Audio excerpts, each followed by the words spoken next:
I woke up today and was not expecting to see such a great freebie, but we have all been given a free legendary unpolished soulstone. These things cannot be used on lords, but they can be used on any other legendaries, and these things are incredibly valuable. This, I think, is the 6th one we've ever gotten for free. And then obviously you can get that from Guild Boss, blah, blah, blah, blah, blah. We got two from, Odyssey and beating gear dungeons as permanent achievements. We got one on the release of Unpolished for free. We got one with this one right here.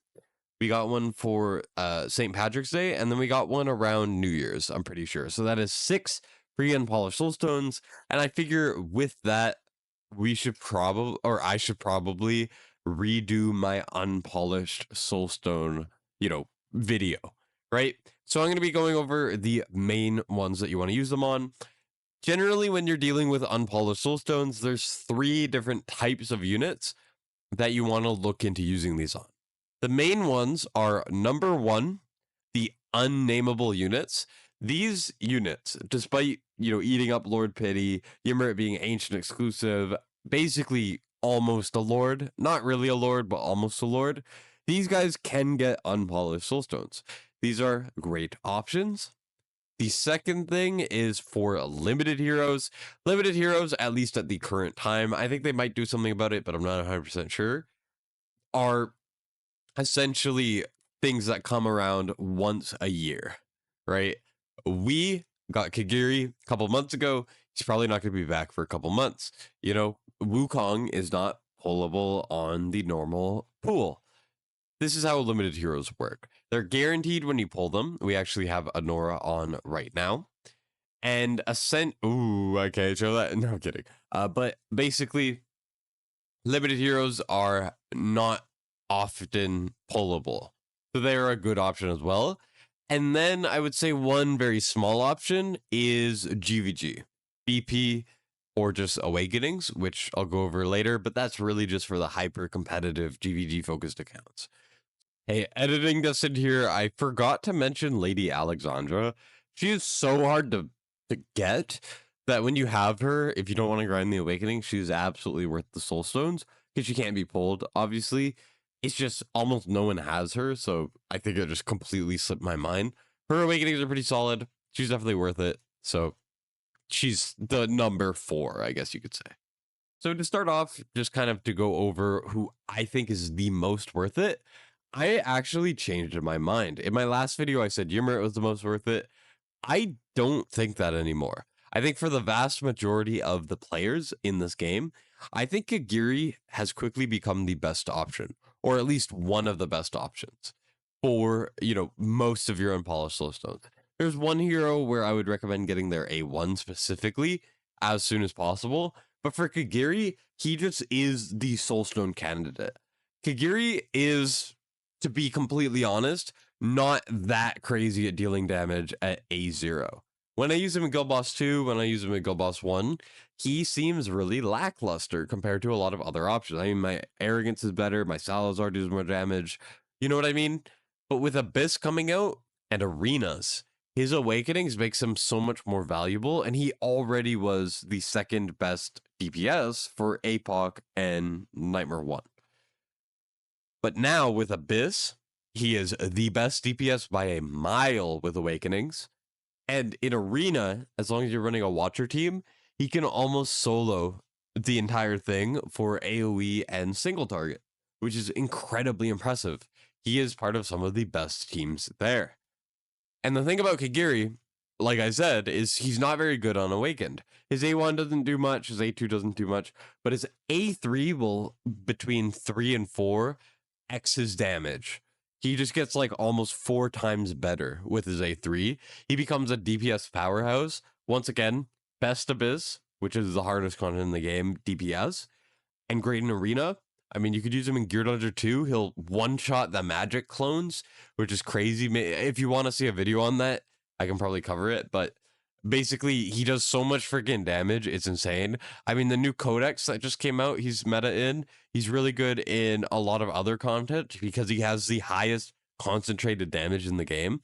And that's just his A3. His A5 makes him even better. This thing will increase the damage by like 30% off of the A3, maybe even more, closer to, you know, 50% more damage. It's insane. His A3 and his A5 are incredibly valuable, incredibly useful. And in my opinion, they have now become, for most players who don't care about, a lot of, like GVG and stuff, I think he's the best option. The second best option, in my opinion, is still not Ymrit. It is Wukong, at least for mass soulstones. I do need to go over the person that I think requires the A1 in a second. But basically, Sun Wukong is better for APOC, aka Guild Boss 2. He's better for Guild Boss 1. He has a lot of multi-hits, which is good for like sticks and stuff. He's actually GVG viable, unlike Kiri, who is not. Wukong is really freaking strong. I would argue he's around the same level as Kagiri. It's just Abyss kind of makes me say that Kagiri's a little better. And also you can just put 3 in for the A3 for Kagiri. For Sun Wukong, you have to get him to A5 to really, really feel your unpolished soulstones. This thing makes him over twice as strong. It's ridiculous. A3 is really good. It makes the Sage's clones stun pretty often, do a lot of damage. He gets a big damage increase here. His A1 as well is really good for stuff like GVG, Abyss, because it keeps people alive, but this A5 is where it's at. The reason why he's not as high as Kagiri is, once again, Abyss. I would say that Kagiri is better in Arena, but it's kind of close. And then I would say, because Wukong requires more soulstones to get going versus Kagiri, who only needs A3, I think Sun Wukong is the second best choice. The third best choice, or I guess the best if you don't have her A1, is Dao Chan, who just came out. I seriously regret not pulling for her A1. Her A1 is so good. She has a Dolores range at A0, and then when she gets her A1 going, it expands to such a crazy, crazy range that I'm really upset that I don't have it. If you go over to, Arena, I don't know if I can really show it off very well, but basically there's a tile on the left. Here, let me just go in very quickly to show you. There's a tile on the left, which you're going to have to put your Ingrid, your Nyx, a lot of different DPS on. And right here, you can see that, we got this tile up here. This is one of the most powerful tiles out of, all of Arena right now. And it's for all arenas. And for all arenas, you basically need Diao's A1, because you can put her on this spot right here, this tile. Here, let me put Carnelian. You can put her on this tile, and she will reach up here. But without her A1, she just reaches these tiles on the right, and these ground tiles, and it's really not that great. Dao Chan's A1 is a necessity for Arena.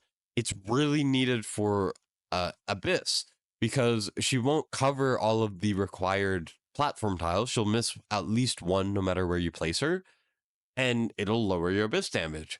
You need her A1 to enable her in a lot of end game stuff, to the point where I think it's really required. It also allows her to reach, both sections of Gear Dungeon 1. I don't know. It's such an important awakening. I would say this is absolutely worth the A1. Next, we get to Ymrit, which I think comes next. Ymrit is insanely good, especially if you care about GVG and Arena. Outside of that, I still think Ymrit is really good. His A1 essentially gives him a hard-hitting, startup on his ultimate that also freezes, disrupting a ton of stuff. And this is just his A1. His A3 makes it so that when he's not in his ult, there's a chance for him to just put slows and freezes on. It's absurdly disgusting. And then his A5 is kind of mediocre, in my opinion. I think the A5 can be completely ignored. The A4 can be completely ignored.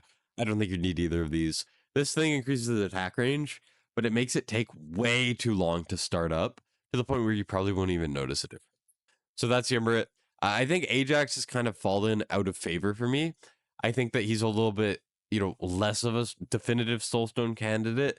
I would only ever consider him if you're hardened to GVG. You need his A3 for a GVG defense, and even then I wouldn't really be too into it, just because there's so many other really good heroes to Soulstone, and a couple other limiteds. I mean, Honora is absolutely worth it if you are using her for something. Where is she? Honora, she's being ran right now. She's worth Soulstones if you're big into a GVG. And then I'm sure there's other limiteds, so you could comment if there's any good limiteds. I know Palkia does more damage, but I wouldn't really consider her. A couple other honorable mentions are Lubu A1, really good for Arena, but that is all he is good for. I personally don't think it's worth the valuable resource. Ardia's Awakenings are good, not crazy, but she's definitely an option. I would not recommend though. You know, there's units like this. And to finally like end off the video, I will say GVG people. First of all, BP wise, Uridan is absolutely worth it if you really, really care about it. I myself have 3 Soulstones in my Uridan.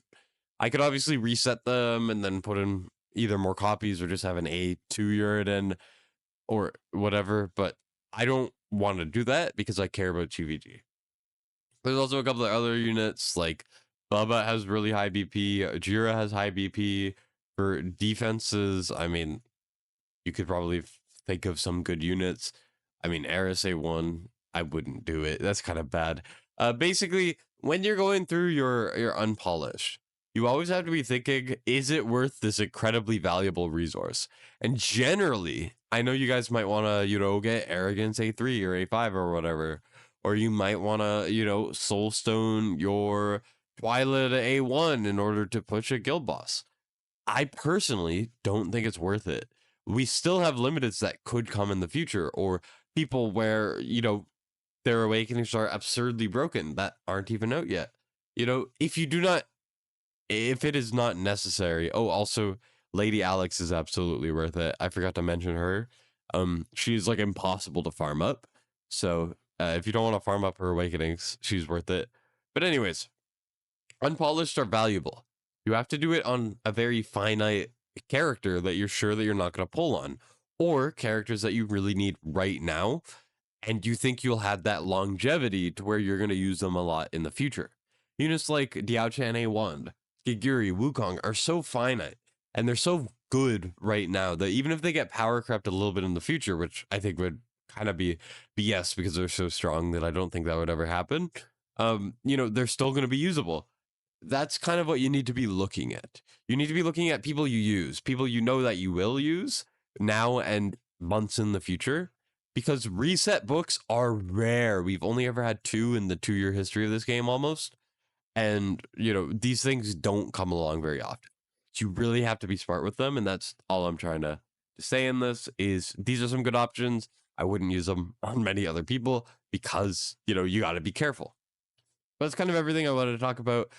Sorry for the yap sesh. Hopefully it was helpful for you guys. I appreciate y'all so much. Thank you so much for watching, like and subscribe, whatever.